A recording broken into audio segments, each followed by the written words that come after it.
Устойчивое развитие сел и сельских территорий, повышение благосостояния и улучшение качества жизни через развитие женского предпринимательства и активного участия прекрасного пола в решении социальных вопросов. Эти и другие не менее важные вопросы обсуждают на втором форуме сельских женщин в Нур-Султане. В нем принимают участие около 300 делегатов со всех регионов республики и 5 государств – России, Азербайджана, Кыргызстана, Узбекистана и Турции. В течение 2 дней эксперты, бизнесмены и политики намерены выявить наиболее эффективные механизмы поддержки бизнес-идей на селе и востребованные проекты. Делегаты будут делиться своим опытом и выводить формулу успешного развития отдаленных районов.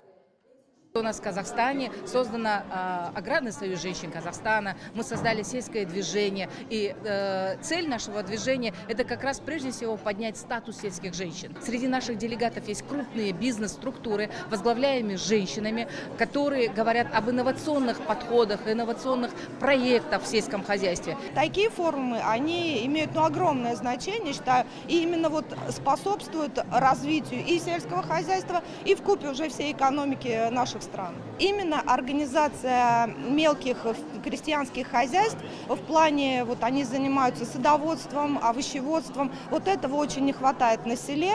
То есть какие-то мелкие хозяйства, которые добились серьезно, хочу сказать, успехов, это бы хотелось перенять для себя.